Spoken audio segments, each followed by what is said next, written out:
Hey all, Pi here, and we are back in our life, beginnings and always. And last time we started looking at the different moments in step 1. And next we're going to do Sandcastle, I think, yeah. Cove wasn't able to do many things that summer. When you, him, and Shiloh sat out on the shoreline one bright morning, you could tell he wanted to be in the water. But there was no way he'd be swimming anytime soon, not with his cast. The waves washed a single shell to shore, glittering and blue, another reminder of the places he couldn't go. From what you'd heard about Cove's old life so far, in tiny pieces and fragments, you could tell that he'd do anything to be able to get the cast off. Like make a pact with a witch or something, just to get it off his arm. How did he break his arm? I want to know. You thought about how his summer last year must have been totally different from this, with his old home and his mom and dad. But now he was here with you and Shiloh and Lizzie and everyone else, and he couldn't even go in the sea. This town wasn't bad.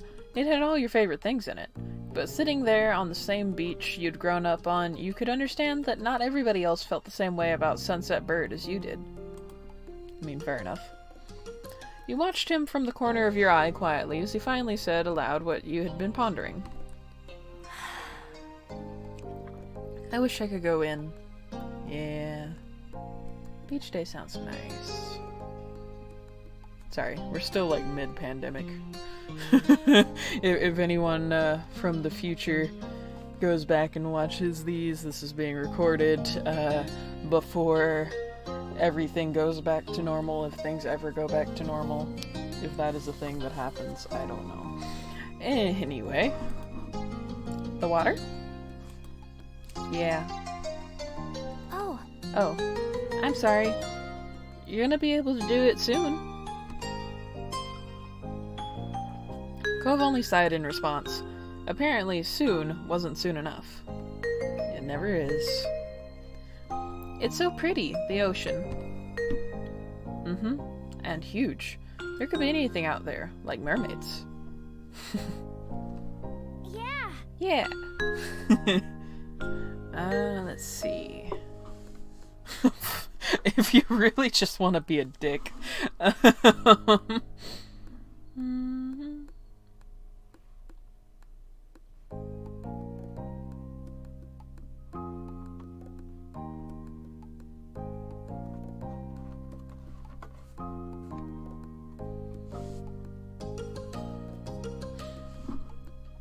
I wish you didn't have a cast. Me too. Poor boy. Obviously not interested in hearing much more of your input on the situation, Cove turned back to the water. Rude. But as he looked away, something about Shiloh's slow, careful movements caught his eye. Hey, are you building a sandcastle? Sort of. I was only playing around while you were talking. I'm listening. Maybe I could too. I've only made big piles before. It's really nothing special. I'm sure you'll be good at it right away. Then how do you do it then? Shiloh's cheeks lit up. You could tell he was a little bit uncomfortable to have Cove's expectant stare on him. I'll play too.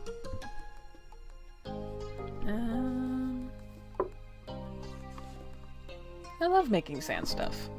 Okay. Yay, we're all in agreement. He put his hands back to his seashells and sand and nodded. I don't do a lot. Here's how I like to get a house started. Shiloh, focusing more intently than you'd ever seen him, guided Cove through his process. You happily used your own method. It didn't take long for the three of you to each have humble structures prepared. That's all, kind of. You can do anything now, like make it bigger, add some seashells, carve a pretty pattern. I bet you'll have great ideas. Okay. I'm gonna make it bigger. Mine's gonna be a real castle. Cool. Cool, this is gonna be a house. Looking at the base of your sandcastle, you decide to make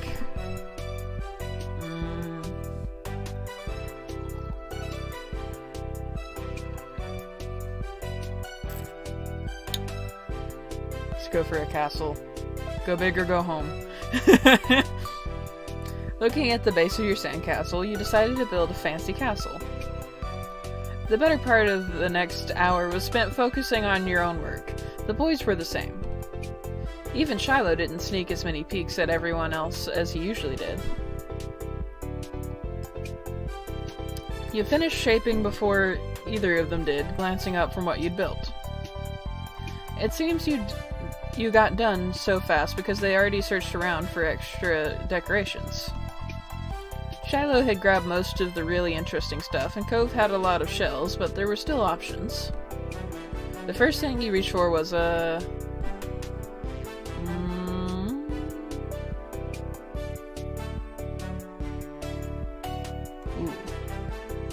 sea glass. It was the best fit for your castle, you decided. It was see-through and sparkly. You put in a funny place where it'd take a second look to see it. Pleased with your result, you finally took a proper look around that wasn't focused on the sand itself. Both Cove and Shiloh seemed super immersed still. You knew you could probably sneak a peek at either one's work.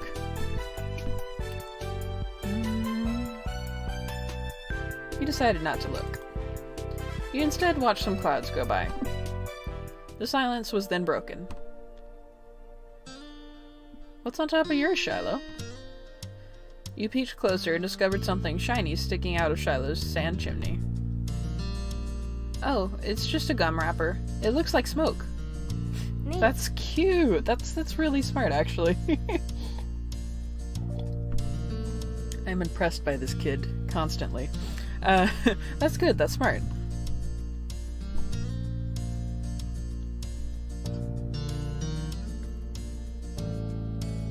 You should be an architect. You'd be good at it, Shiloh. Shiloh smiled without a word. Kid's weird. And that was that for the current topic. Alright. Joy, can I see what you did? Sure. He scooted a bit. I can't. He scooted just a bit nearer and began surveying your work. The castle you'd built was pretty impressive, all things considered. It had archways, tall walls, and even a little moat circling it. You would probably feel safe living there. Maybe your moms were the queens. Nice. Shiloh quickly decided to jump in the new conversation. Hey Joy, what did you do? This is my castle. Shiloh didn't look so happy anymore. You both built castles? Yeah. What's wrong with that? Aw, that's neat how you guys match. It's too bad we didn't all do it. Next time we should. Oh no, I'm so sorry, Shiloh! Oh no! Oops, I didn't even think about that. Oh no. I'm so sorry, Shiloh. I didn't mean to be a dick.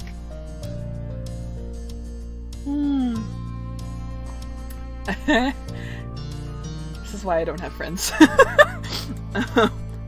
Wouldn't that be boring? If something is the only one of that thing, that makes it special. Yeah, for sandcastles and stuff. People too. My dad always says how everybody is their own man, a real individual. Good dad. I don't think I'm very special. Oh, you are very special, Shiloh. You're gonna grow up to be a serial killer, I think. Why? Why not? Nobody else is you. Shiloh simply shook his head. I'm not different.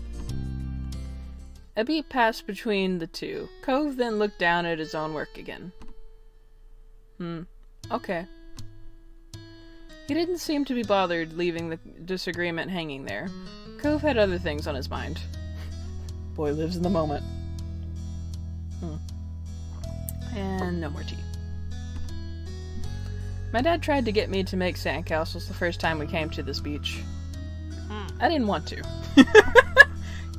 Somehow I don't find that hard to imagine. Cove trailed off. Again, there was another moment of silence. Shiloh shifted and opened his mouth to say something, but Cove spoke up before he could. You didn't think he noticed that Shiloh was going to talk. Hey, do you know what happened when your mom met my dad, Joy? You waited to see if Shiloh would say what he wanted to. When he didn't, you'd considered Cove's question. I wasn't there. They didn't tell me. I just remember what happened when I met your dad. Mr. Holden had been a weird stranger then. Well, he was still kind of strange. No other parent acted like him, but you knew him better at this point. Now that you thought about it, it made a lot of sense that Cove's dad talked to him about people being unique. You were pulled from your thoughts when Cove continued. Oh. Well, I was there. I didn't think my mom had... I don't think my mom has met your dad. Yeah, I'm pretty sure she hasn't. Joy's parents and my dad met the same day I met them. I'm gonna say what happened. Shiloh frowned to himself, ducking his head. His hat cast a shadow over his face. You could still tell he was upset at not being included in Cove's choice of topic. Aww, Shiloh. That was kind of boring for him, though giving people their own turn to say the things they want is important too.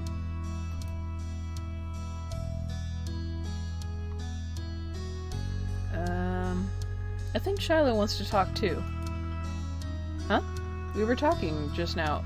Just not right now. I'm talking to you. He can listen.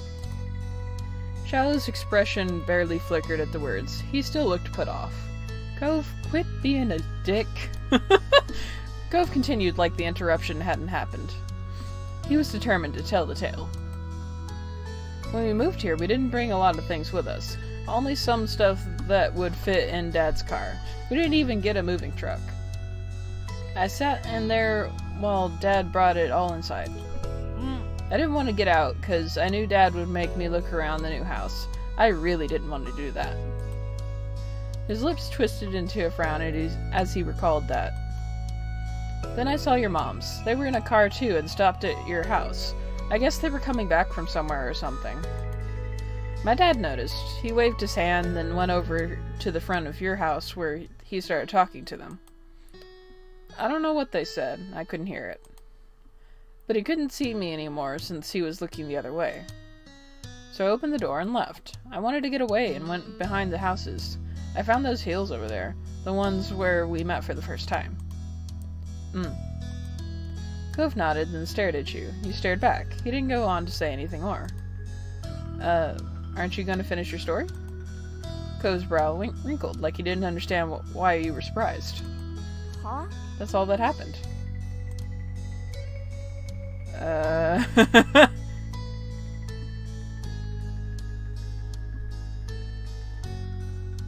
Okay. What is it? What?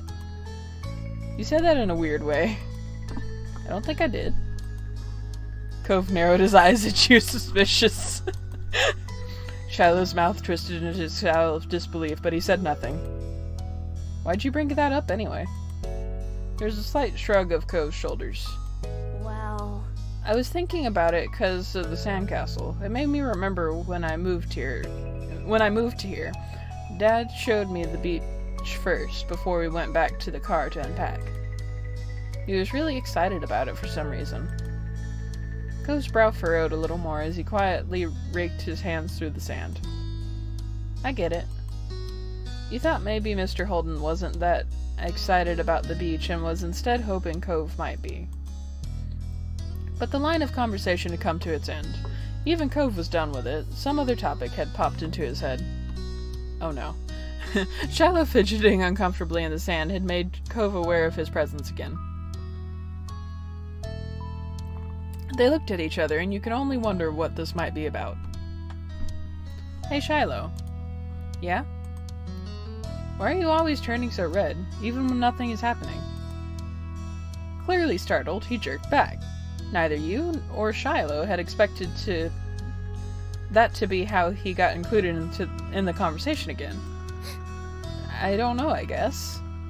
Don't bully him! Okay, it's kind of weird. Don't bully him! Shiloh is a sweet boy, and you will be the first one he kills. Shiloh's eyes were wide with embarrassment, and his lips twitched, and he was blushing even harder than before. Maybe it wasn't only maybe it wasn't only this. Perhaps it was simply the last straw, but it was a big deal to Shiloh. A huge deal. He didn't just look sad, he seemed almost panicked. Don't bully the poor child. You weren't sure if he was about to cry or run away or what, but you soon got an answer. Why do you wear glasses? Most kids don't wear glasses, and nobody is named Cove. Oh no. Who asked you to come? It was probably just your dad bugging Joy's family some more, because you don't have anyone else who'll ever play with you. Oh. Cove blinked. The tension on the beach was suddenly uncomfortable in a way you didn't know how to laugh off. It didn't seem like the kind of thing he'd get upset about, though you hadn't ever known what kind of thing would bother Shiloh. Yet he's one of those quiet types that, like, you don't know what's going on inside until it all comes out. I'm sorry. Me too, I was just wondering.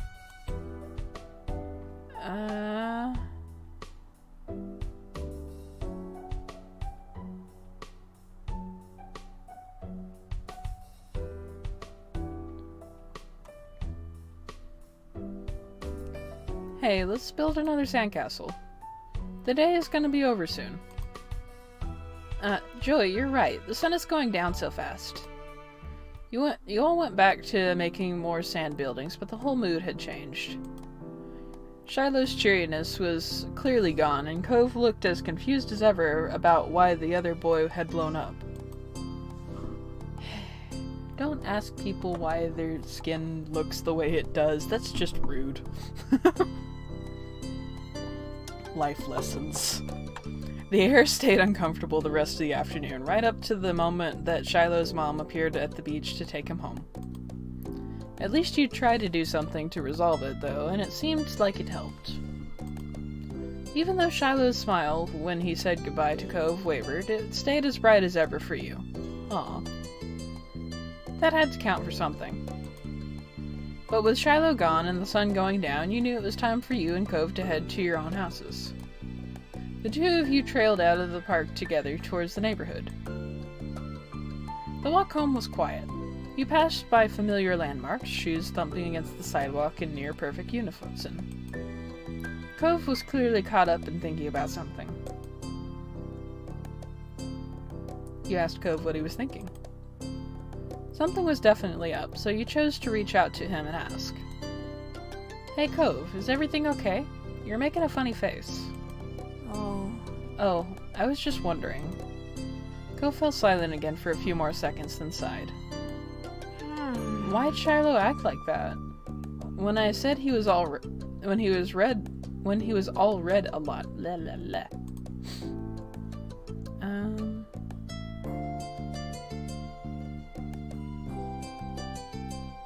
You shouldn't make fun of him. I wasn't. It sounded like you were to me. I didn't mean to. I guess I can get it. Why he would do that. Sometimes I get really mad too. Despite seemingly coming to a conclusion, Cove's mood was still sour. Hey, Joy, was Shiloh telling the truth? Huh? His gaze left yours as he dug the sole of his shoe into the ground. He looked oddly vulnerable for a second.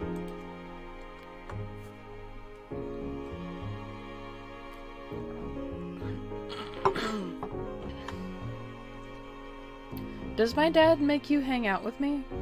I know he talks to your moms about that a lot.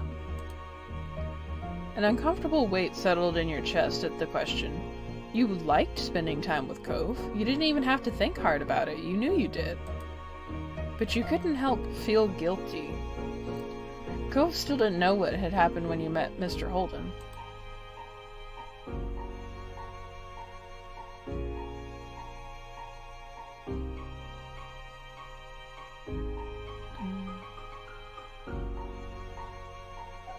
Nobody's making me spend time with you.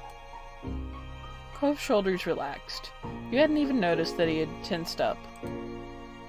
Yeah, that's what I thought too.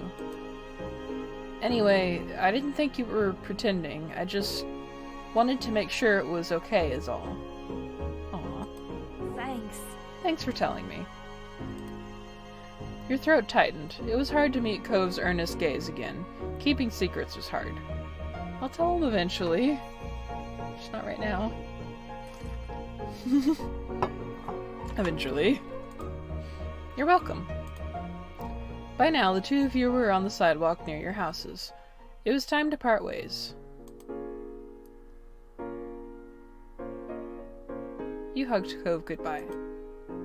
You stepped forward and wrapped your arms around him tightly. You turned your head, resting your cheek on his shoulder. Cove stood there awkwardly with his hands at his sides. He wasn't much of a hugger, but you didn't get the impression he was unhappy that you were. Aww. Bye, Cove. See you tomorrow. Yeah, bye, Joy. He pulled away, then jogged towards your house. When you looked back, you saw Cove making his way back home too. As if he felt your eyes on him, he turned around. He waved. You did too. You still felt a little unsure with what you were supposed to do about the deal Cove's dad had offered. You didn't want to say something bad or something you shouldn't. You had no idea how Cove would take it either. It would be terrible if it made him feel bad. What if he didn't want to play with you anymore? You might change your mind sometime. There was always tomorrow, after all, but for now, it was definitely something that you'd keep to yourself. With a final look, you went inside your house. Alright. Minimal casualties. Onward to fireflies. Alright! Tonight we're going to catch fireflies. At this blunt declaration from your sister, you looked up from your macaroni and cheese dinner. I'm just eating my mac and cheese, leave me alone! Fireflies were a familiar sight over summer, coming out on warm nights to dance through the sky. Tonight was particularly balmy. You knew there were bound to be a ton of them around. Oh, you are you? Mom is just like, are you sure about that?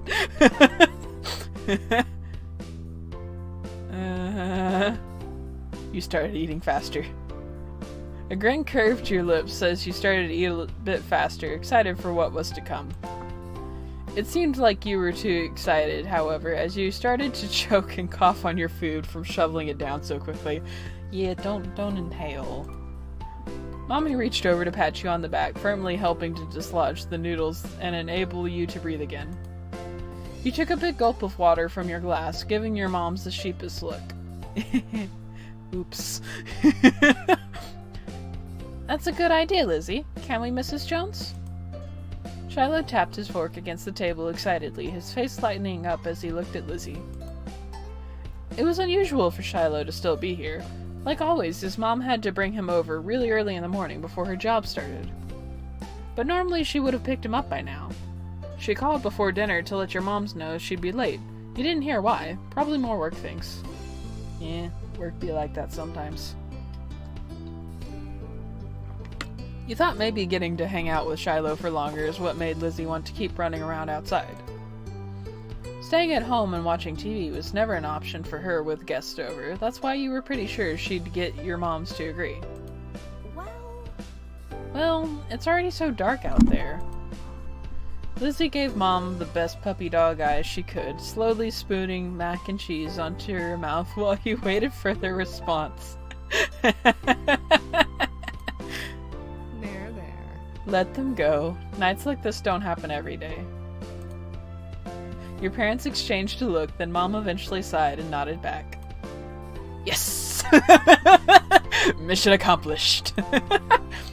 Along with Lizzie's cheers, you threw your arms up in triumph, but waited until you'd finished chewing to say anything, because you knew it was rude to talk with your mouth full. Fine. Just make sure you stay on the hill behind our house with all of the poppies, okay? Duh, Mom. That's where most of them are. The idea had only just been planted in your head, but already you could just picture all the glowing lights spread out in front of you, like the fairies from the bedtime stories Mommy read sometimes. All too quickly, it became a race to see who could finish their food first. No choking at the dinner table now. That's right, if somebody died, we'd have to cancel the Firefly trip after all. Gosh darn it, death. Now we can't go catch fireflies. Mom said it like a joke, but you knew they were both telling you kids to slow down. Shiloh did immediately. When you glanced at Lizzie, you saw her still eating faster than she should. Elizabeth? Jeez. No one's gonna die. Sheesh. A knock on the door interrupted Mom before she could no doubt scold your sister. I'll get it. Your big sister jumped out of her seat and ran over to the door, pulling it open without even looking out the window to see who it was. Don't do that, kids. Don't ever do that. Huh? Huh? You shifted in your seat to try and get a glimpse of the unexpected guest. Hi. Good evening, Cove. Your mommy had already walked to the door by the time you managed to see past Shiloh's flappy hat. Oh, Cove. Hi. You're here. Cove smiled at your enthusiastic greeting, and you hoped Mommy would ask him to stay. It didn't matter why he was there. It meant he could join you in catching fireflies. Then for a few seconds, Cove said nothing. He only stood there and looked up at your mommy with a face almost like he was considering turning around and leaving. My dad told me to drop this off, 'cause I guess he borrowed it from you. Cove took a familiar screwdriver out of his large side pocket, eyes now dropped to the floor. We left ours back at home when we moved. Great, thanks. Bye. Thank you. Thank you. Why don't you come inside for a bit? Lizzie's trying to get rid of him. They do not get along. Lizzie crossed her arms and lifted her chin. Cove shrugged, and Mom stood from the table too. I'll give your dad a call to let him know you got here all right. Cove shuffled fully inside, eyes remaining on the ground. Mommy closed the door behind him. Hi. Hi, Cove. Shiloh gave Cove a friendly smile while waving by holding up his hand and opening and closing his fingers. Cove nodded in response.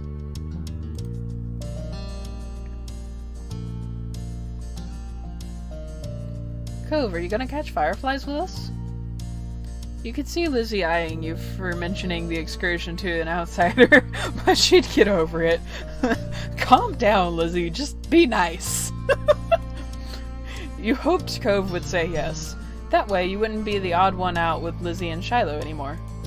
Yeah. I can do that. Yes! I've never caught one before. Ooh, new experiences. It's too bad he didn't have a chance before now.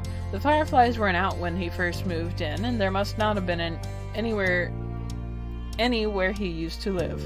I am struggling with reading tonight. I am so sorry.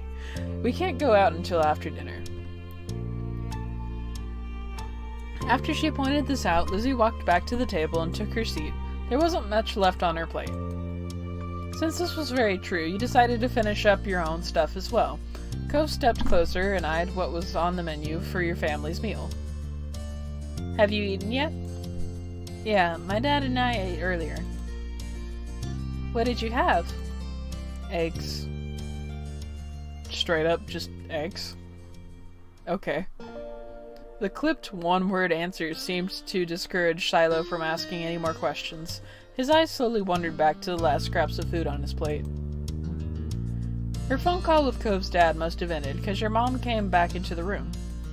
Okay. Cove, your dad said you can stay for a little while if you'd like, but he's going to come get you before it gets too much later. Sure. Fun. Oh, fun. This will be so nice. As you polished off your meal, you hoped it would be too. The three of you all finished eating shortly after, and Lizzie led the way outside. Remember, don't stray too far. It's fine, Mom. Shiloh trailed so closely after Lizzie, he was nearly stepping on her heels. Cove hesitated at the door. Coming? After a moment, he did.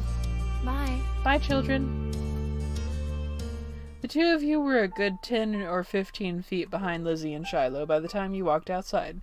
You pushed the door shut behind you, watching their figures get farther and farther away. Hurry up! You're so slow, Joy. We don't have all night. You started to run when you heard Lizzie's voice calling you, but paused when you saw Cove still walking at a relaxed pace.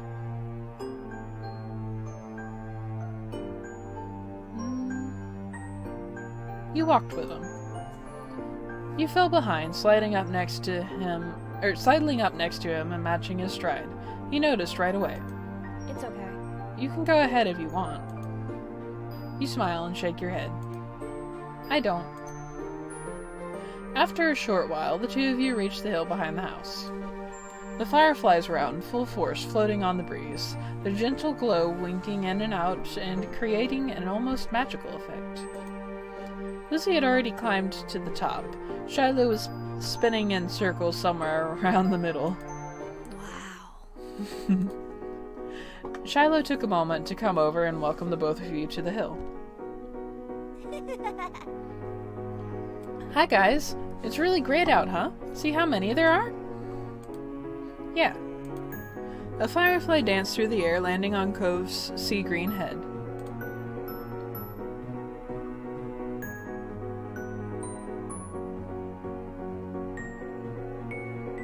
You and Shiloh couldn't help but giggle. Covering your mouth with a hand, the sound escaped you, and Cove looked at you in confusion. What? Oh. Oh, look, Lizzie. Oh, look, Lizzie has one. That's amazing. Shiloh ran to the highest point of the hill, making sure not to lose his hat or backpack along the way. You hummed as the group divided and conquered, shifting your gaze to the dozens of other fireflies sailing around. The game was on. Spotting one close by, you approached it with assassin-like stealth, crouching down to make yourself seem like less of a threat. Slowly dragging one foot in front of the other, you crept up towards it, arms outstretched. You close your hands around the little glowing orb, careful not to crush it. The firefly landed on your palm, almost docile, and you stared down at your prize in delight. Its tiny legs tickled your skin as you giggled at the sensation. Cove kept up with his own target, but when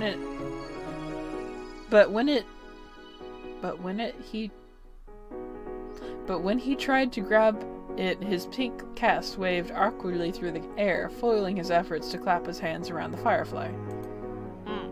Aww. Cove watched it vanish into thin air with a dissatisfied expression on his face.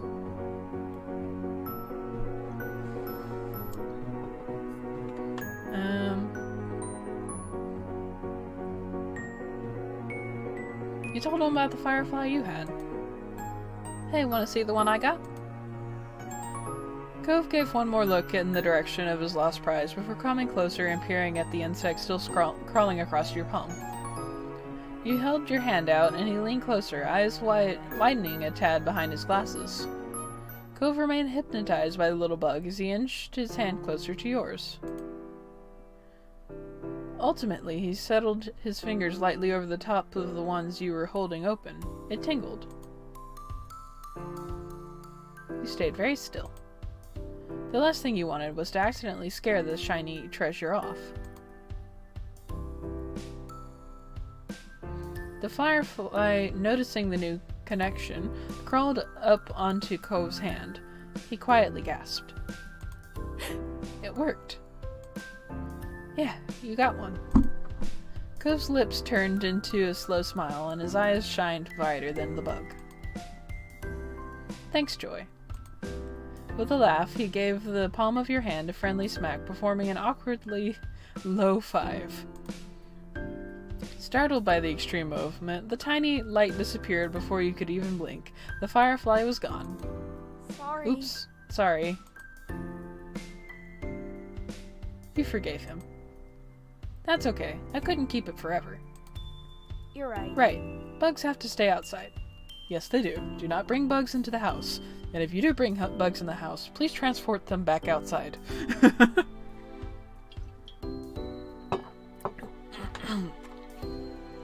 Oh, whoa. How did I do that? Let's get another. you decided to collect more. Uh-huh, we can work together. His face broke out into a wide grin. We'll get a bunch. With renewed vigor, you ran out into the hill. You're not sure how much time passed while you were in the thick of it. All you could focus on was the adventure at hand. No critter was safe from your grasp. At first you tried to keep a tally of how many you had caught, but once the number grew higher than 10, you had no more fingers left to count with. That's how it be sometimes. You were having the time of your life, racing up and down the hill with the crash of the ocean and the sound of everyone's laughter echoing in the background. Joy! Joy, this way! You follow the sound of Cove's voice to the top of the hill, watching as he stretched his arms out in front of him, reaching with his fingers and only narrowly missing his target. Cove and you took turns trying to scare fireflies in the direction of the other. You showed him some techniques that you had learned, like how to cup your hands correctly, and he listened attentively before trying for himself. There were a few times when you almost ran into each other, giggling as you dove to the side at the last moment. Luckily, disaster was avoided each time. It was an overall huge success, with the both of you catching multiple fireflies each. Eventually, the fireflies began to thin out, and your energy started to lapse. You decided it was time to call off the hunt. Cove didn't complain. He breathed in heavily, and his face seemed really flushed. That was fun. A lot of fun. You smiled at him broadly, happy that he had enjoyed the activity. Yeah, it was. Come on! Joy, Cove, get up here. We're gonna have a race. The shout caught you off guard. It had been quite a while since you heard from Lizzie and Shiloh. Yeah, they just dipped. They were somewhere else in another universe for this whole thing. You glanced over to see them both standing on top of the hill again, Lizzie beckoning you with a quick hand gesture.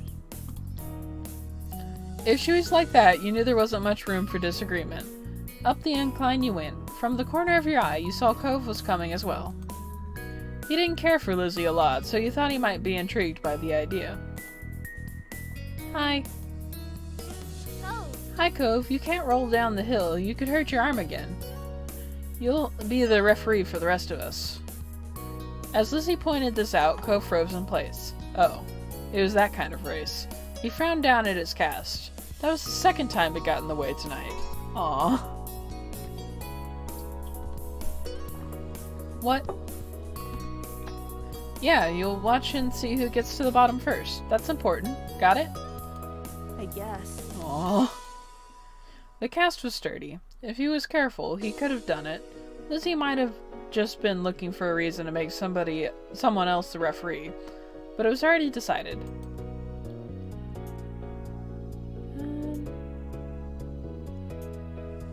I'll stay with Cove. Really? Really? Why? You don't have to. It's okay. I want to watch. You moved beside him on top of the hill, even though Lizzie eyed you and made a face. She's like, get your ass over here. That is not how races work.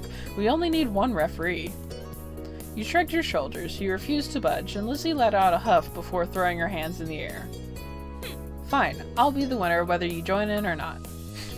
Okay. Lizzie moved to lay down, and Shiloh did the same. Cove stood slightly to the side to get a better vantage point, and you stood next to him. Countdown. Cove stood up a little straighter. It seemed like he was taking his newfound referee duty seriously. 3, 2, 1, go! Lizzie and Shiloh took off, letting gravity do the work and rolling at a high speed towards the bottom of the hill. You and Cove leaned forward to watch them go, eyes peeled for which of the two would reach the bottom first. They were both neck and neck until about halfway down the hill, Lizzie started to veer off to the side, giving Shiloh a huge advantage. She obviously hadn't noticed a thing, and as soon as Shiloh reached the bottom of the hill, he jumped up excitedly and threw his hands in the air. I won! Almost immediately, he fell back onto the grass, still dizzy from his roll down the hill. Poor boy.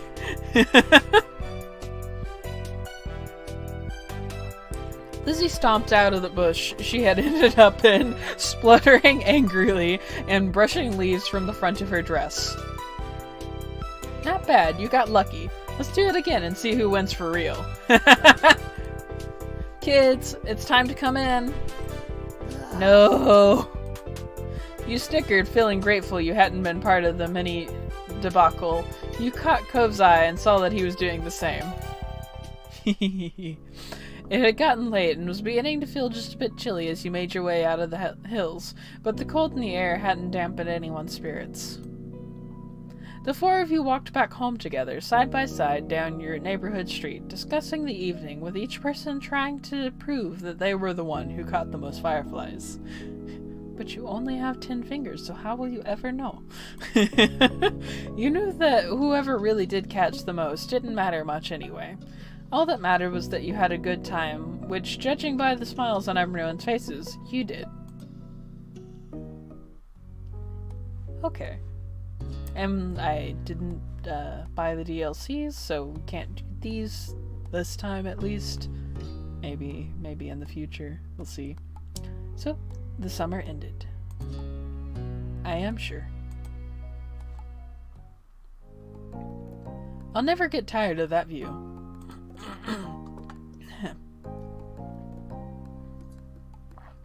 Sorry, my voice is dying.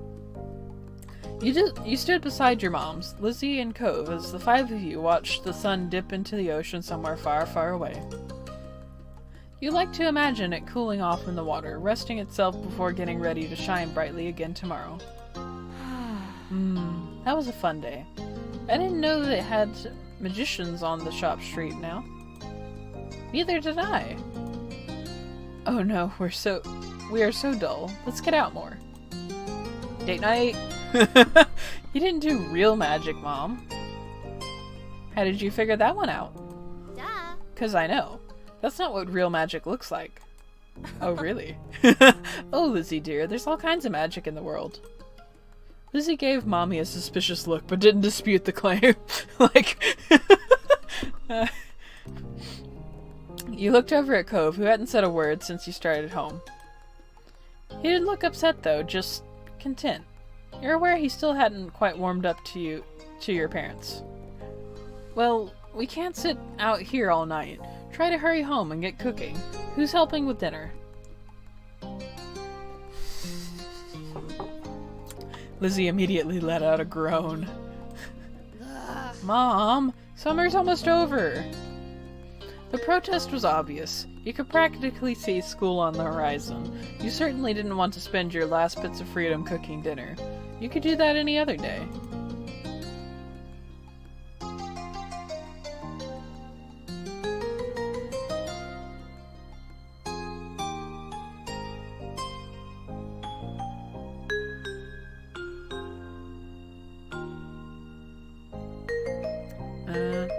Please, can we stay just a little longer? Mom looked down at you with a sigh, and you clasped your hands together to give your plea some extra appeal. We'll help with dinner tomorrow. You immediately nodded in agreement with the very clever offer, shifting closer to Lizzie since your parents can't possibly resist the power of you two combined. Yes, we are more powerful and more cute together. Please. Soon we'll have homework and reading to do. We can't do work now, too. Lizzie made her case and then stomped her foot into the ground. You mimicked her, feeling that would add something to the argument. No. Well... No. Oh, come on, Pam. I can help you with dinner. Mommy leaned in for a hug, and you knew that you were very close to victory. Okay. Alright. But as soon as dinner's ready, you lot are coming inside, understood? Yes, Mom. Yes, Mom. Cove, dear, you're welcome to join us as well. You grinned at Cove and nudged his arm with your elbow. Cove gave a non-committal shrug to your mommy, which you took as an agreement.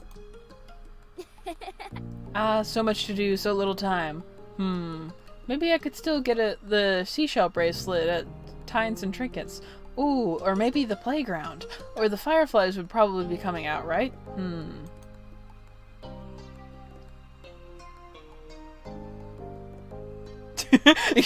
After begging, you can just go like, I'm going home.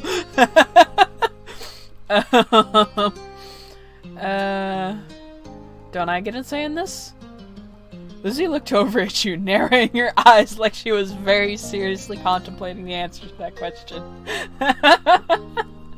No, you do not. You're the younger sibling. Know your place.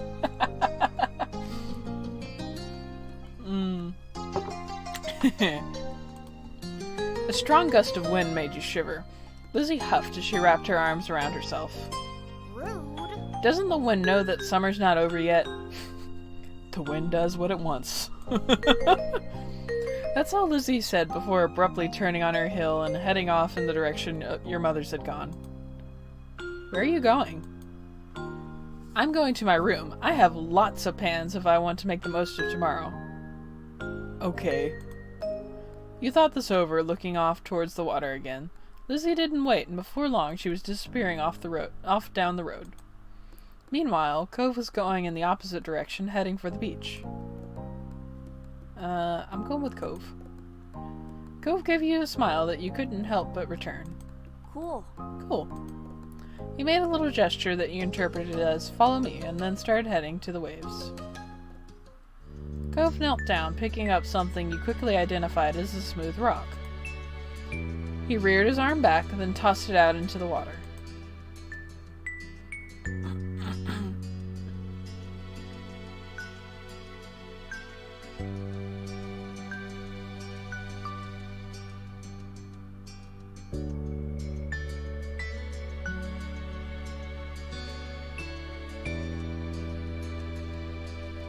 You were impressed over how far you got it to go. It sailed way out into the sea.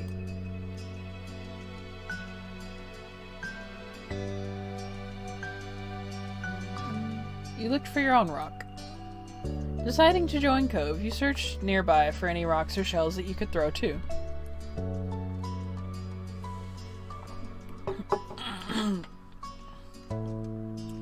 You found a shell that would suit your purposes, a smile growing as you tossed it as hard as you could. It landed with a wet-sounding thunk a few feet away and slipped down into the water. When you looked over at Cove, he didn't seem to notice that his throw had been more impressive. Cove was looking down at his cast, scratching idly at the pink surface even though you were pretty sure he couldn't feel it. His brows were furrowed and there was a frown on his face. It's not fair. I've had to wear this cast for ages. I can't even swim. How'd you get it? I was jet skiing. What the frick? You were jet skiing, child? What?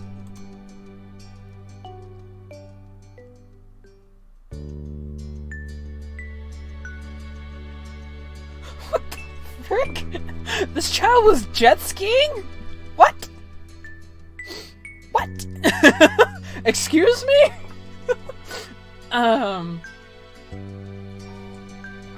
I'm sorry. Really? Cove narrowed his eyes a little. Yeah, why would I lie? I didn't mean it like that. He then continued to explain. I crashed. Yeah. He gestured to his arm as if to say, and this was the result. It's hard to believe you're allowed to jet ski. Yes! Yes, that is my problem! Why was the child jet skiing? Whoa. I'm not. Oh, there's more to this story. Oh. Cove let out a huff, plopping down onto the sand. I can't believe summer's almost over. You sat down next to him and nodded in agreement, regardless of the sudden topic change. I don't want to go to school. I mean, I would. I don't want to go to a new school. I think it'll be the same school as you and Lizzie. My dad said something about that. Cool, you're going to like it. Everyone's super nice.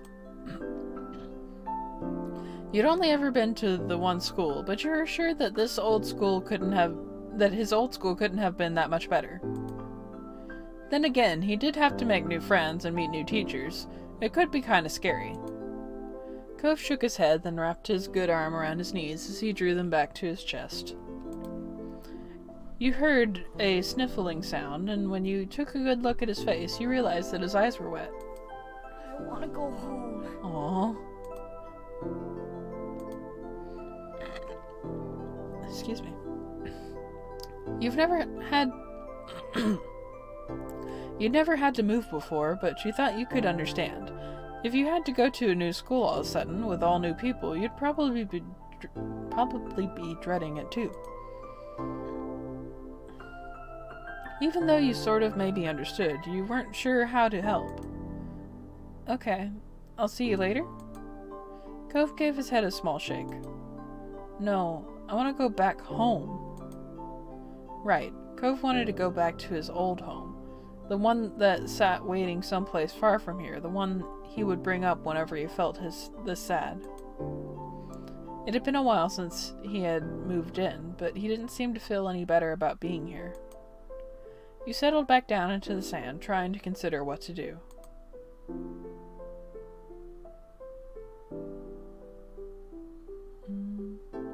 This can be your home. It's a really nice home, if you give it a chance. Cove didn't respond to that. He just tightened his arms around his knees, resting his chin on them. You're not going to leave, right? You'll still be around. The question was a little surprising. Of course. Your parents would have mentioned if you were going to move or something, right? After a second, Cove gave a little nod. Once I get my cast off, we could go swimming. You were fine with him changing the subject again. Yeah, that would be fun. Cove smiled and looked back to the waves. My dad keeps saying I'll get used to everything eventually, that I'd feel better then. It used to make me angry. I didn't want to get used to everything. You spared a glance over at Cove to see the anger had slipped off his face in favor of something almost puzzled. But maybe that would be okay after all, as long as I really do feel better. I can't see it. You can remember a long time ago when you'd first started going to school. You'd absolutely not been okay with the idea of being away from your parents for most of the day, to listen to strangers tell you what to do and sit with kids you'd never met before. Things changing is hard. Yes! As an adult, I'm like, I frickin' hate change. I just want to stay in my routine forever. No alteration.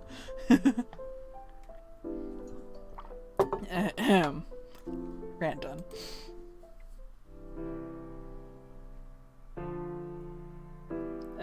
Wait. Things... Oh.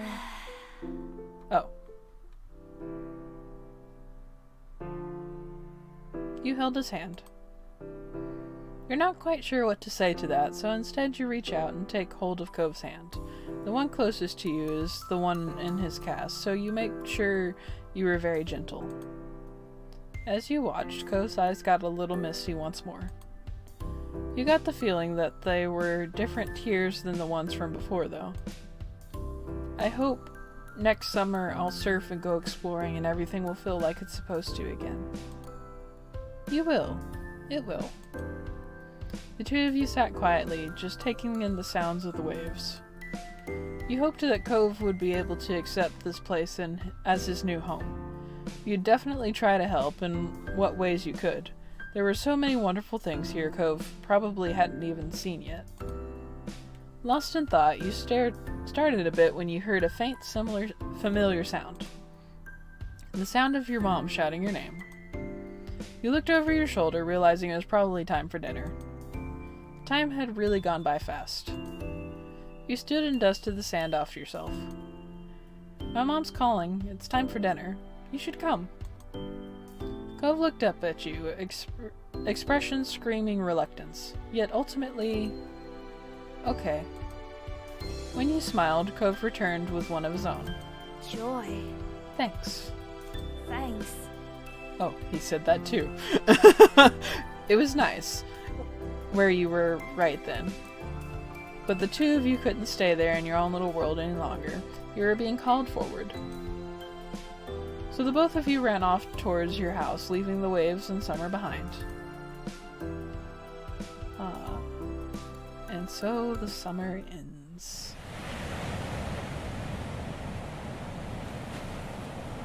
In between.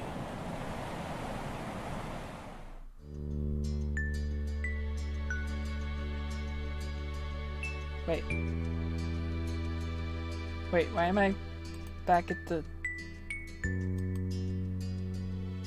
Why am I back at the character screen? Done?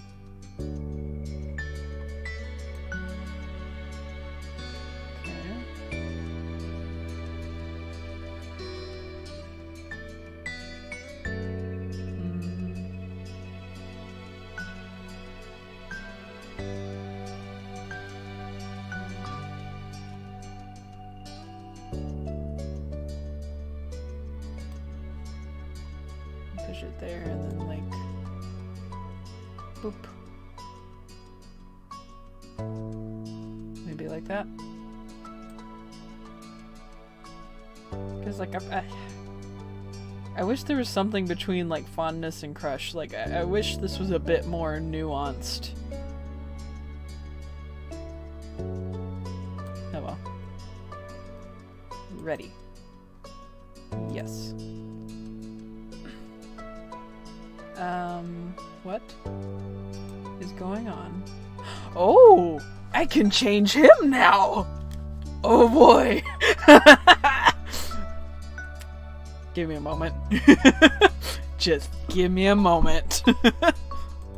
Alright, so this is what we're rolling with for his outfits in general style.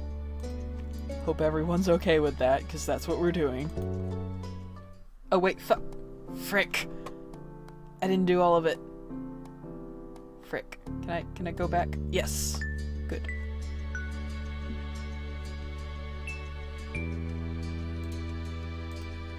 Wait. Can I change this too? Oh, okay.